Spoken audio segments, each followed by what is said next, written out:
অনেকে আমাদেরকে Messenger, WhatsApp, imo এগুলোতে মেসেজ পাঠিয়ে সাথে, সাথে আবার ডিলিট করে দেয় আমরা দেখার আগে। সো আমরা পরবর্তীতে কিন্তু সেই মেসেজটি আর দেখতে পারি না। তো আজকের ভিডিওতে আমি আপনাদেরকে এমন একটা সেটিংস করে দিচ্ছি যে সেটিংসটা করার পর কেউ যদি আপনাকে মেসেজ পাঠিয়ে সেই মেসেজটাকে আবার ডিলিট করে দেয় তাহলে কিন্তু আপনি পরবর্তীতে সেই মেসেজটাকে পুনরায় দেখতে পারবেন। তো সেটা কিভাবে করবেন চলুন আপনাদেরকে দেখিয়ে দিচ্ছি। ফার্স্ট অফ অল হচ্ছে আপনাদেরকে ছোট্ট একটা অ্যাপ্লিকেশন ইনস্টল করে নিতে হবে। তো অ্যাপ্লিকেশনটা আপনারা সরাসরি প্লে স্টোরে পেয়ে যাবেন। প্লে স্টোরে গিয়ে আপনারা লিখে সার্চ করবেন আনসিন নো লেস্ট রেট। তো আপনারা এই লেখাটি লিখে সার্চ করবেন। সার্চ করার সাথে, সাথে আপনাদের সামনে এই অ্যাপ্লিকেশনটি চলে আসবে। তো আপনারা জাস্ট হচ্ছে এই অ্যাপ্লিকেশনটিকে ওপেন করবেন।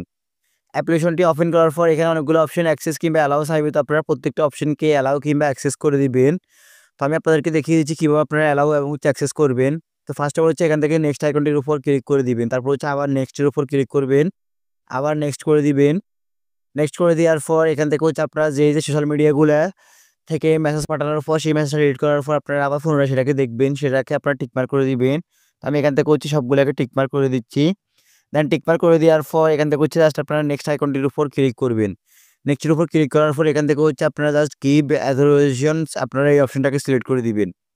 সিলেক্ট করে দেওয়ার পর আপনাদেরকে নোটিফিকেশন অ্যাক্সেসে নিয়ে যাবে। তো আপনারা এখান থেকে হচ্ছে আনসিন এই অপশনটার উপর ক্লিক করে জাস্ট এখান থেকে হচ্ছে এটাকে অ্যালাউ করে দিবেন। অ্যালাউ করে দেওয়ার পর আবার এখান থেকে অ্যালাউ করে দিবেন।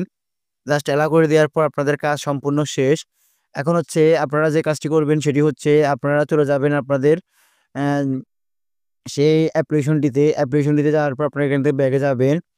ব্যাকে যাওয়ার পর এখান থেকে হচ্ছে আপনারা জাস্ট এটাকে অ্যালাউ করে দিবেন। অ্যালাউ করে দেওয়ার পর আপনাদের সবগুলা কাজ এখন শেষ। এখন যদি আমরা আপনাদেরকে একটু দেখাই, আমি আমার একটা আইডি থেকে এই আইডিতে একটা মেসেজ দিব। অর্থাৎ এখানে একটা মেসেজ পাঠাবো এবং হচ্ছে সাথে, সাথে সেটা ডিলিট করে দিব। ডিলিট করে দেওয়ার পর কিন্তু আপনারা সেই মেসেজটা আবার পুনরায় দেখতে পারবেন। তো সেটা করার জন্য আমি ফেসবুক লাইট থেকে এখানে একটা মেসেজ পাঠাচ্ছি আমার অ্যাকাউন্টে। সো আমি মেসেঞ্জারে চলে যাচ্ছি। জাস্ট হচ্ছে এখান থেকে আবার এখানে একটা মেসেজ পাঠাবো। সো আমি আমার এই আইডিতে একটা মেসেজ পাঠাচ্ছি। মেসেজটি আমি লিখতেছি how are you. Then how are you লিখে এখানে আমি এটাকে অ্যারোর উপর ক্লিক করে দিচ্ছি। দেন হচ্ছে সেন্ড করে দিলাম। সেন্ড করে দেওয়ার পর কিন্তু আমার মেসেঞ্জারে সেই মেসেজটা চলে গিয়েছে। আপনারা দেখতে পারবেন এখানে। সো এখন হচ্ছে আমি এখান থেকে জাস্ট আবার এটাকে ডিলিট করে দিব। তো আপনারা এখানে এটার উপর প্রেস করে ধরে রেখে এখন হচ্ছে আমি জাস্ট এটাকে আবার এখান থেকে ডিলিট করে দিচ্ছি। দ্যাটস ওয়াই এখান থেকে ডিলিট এভরিওয়ান এর উপর ক্লিক করে দিচ্ছি। দেন ডিলিট করে দিব। ডিলিট করে দেওয়ার সাথে, সাথে কিন্তু এখানে ইউ আনসেন্ট এ মেসেজ আপনারা দেখতে পারতেছেন এখানে কিন্তু আমার মেসেজটা ডিলিট হয়ে গিয়েছে। এখন যদি আমি আপনাদেরকে মেসেঞ্জারে গিয়ে দেখাই তাহলে আপনারা দেখতে পারবেন আমি মেসেজটা পাঠানোর পর কিন্তু ডিলিট করে দিয়েছি। সো দেখতে পারতেছেন এখানে কিন্তু আমি আমার মেসেজটাকে ডিলিট করে দিয়েছি সেটা কিন্তু এখানে দেখা যাচ্ছে।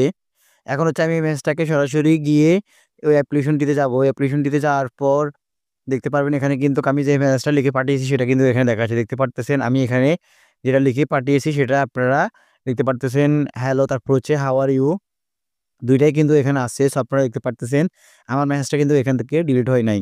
তো এইভাবে হচ্ছে আপনারা যেই কোনো হোয়াটসঅ্যাপ, ইমো, মেসেঞ্জার যেই কোনো সোশ্যাল মিডিয়ার মেসেজ যখন কেউ আপনাদেরকে পাঠিয়ে সেটা আবার ডিলিট করে দিবে সেটা কিন্তু আপনারা এখান থেকে দেখতে পারবেন।